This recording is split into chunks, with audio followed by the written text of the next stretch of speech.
तो देखिए ये क्वेश्चन है जेईई मेंस 2025 का 4 अप्रैल में।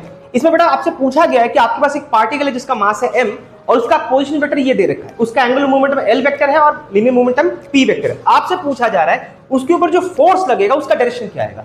देखिए बेटा फोर्स होता है मास इनटू एक्सीलरेशन, तो एक्सीलरेशन पता करने के लिए पहले आपको वेलोसिटी पता करना पड़ेगा। वेलोसिटी कैसे पता करें, इस r वेक्टर का डेरिवेटिव कीजिए। मान लीजिए इस r वेक्टर का मैं डेरिवेटिव करता हूं तो a आपका परसेंट बाहर निकाल लीजिए, cos का हो जाएगा sin ओमेगा टी, मतलब cos ओमेगा टी का अगर आप चेन रूल से फिर से डेरिवेटिव करेंगे तो बाहर ओमेगा आ जाएगा और साथ में आपका आई कैप। अच्छा sin ओमेगा टी का करेंगे तो cos ओमेगा टी का फिर से करो तो ओमेगा और साथ में बेटा आपका जे कैप। ये आपका आ गया बेटा वेलोसिटी। इसका आपको दोबारा डेरिवेटिव करना पड़ेगा तो आपको मिलेगा एक्सीलरेशन। एक्सीलरेशन का सिंबल बेटा मैं स्मॉल ए नहीं ले रहा, मैं कैपिटल ए ले रहा हूं क्योंकि यहाँ पे ऑलरेडी स्मॉल ए यूज हो रखा है कांस्टेंट के तौर पे, आपको कंफ्यूजन क्रिएट कर सकता है। एक वो बाहर निकालिए, साइन का बेटा आ जाएगा cos ओमेगा टी और फिर ओमेगा टी का ओमेगा, ऑलरेडी बाहर एक ओमेगा है तो ओमेगा स्क्वायर और यहाँ पे आई कैप। cos ओमेगा टी का आएगा sin ओमेगा टी।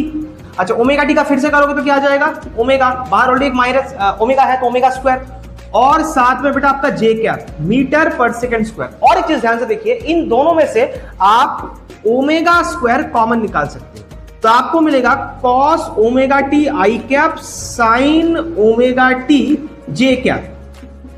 और थोड़ा गौर से देखिए ये वही वैल्यू है जो r का है, ठीक है ना। a के साथ अगर मिला के देखें a ये पूरा ये आपका r वेक्टर है तो इसको आप लिख सकते हैं r वेक्टर।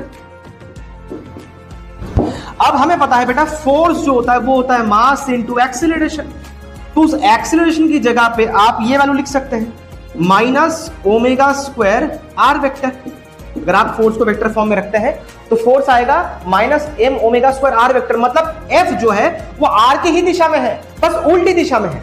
अगर एक वेक्टर दूसरे वेक्टर का नेगेटिव होता है उसका मतलब क्या, उसी के अलोंग है लेकिन उल्टी दिशा में। इसका मतलब है मान लीजिए अगर आपका पार्टिकल यहां पे है और उसका ये पोजीशन वेक्टर है जो कि आउटवर्ड ओरिएंटेड है, बाहर की तरफ है, फोर्स जो है बेटा इसी पोजीशन वेक्टर के अलोंग लग रहा है लेकिन उल्टी दिशा में लग रहा है, मतलब टुवर्ड्स ऑरिजिन, मतलब towards origin along R vector, मतलब टुवर्ड्स ऑरिजिन लग रहा है along this R vector. Okay, got the point. चलिए लिख लीजिए।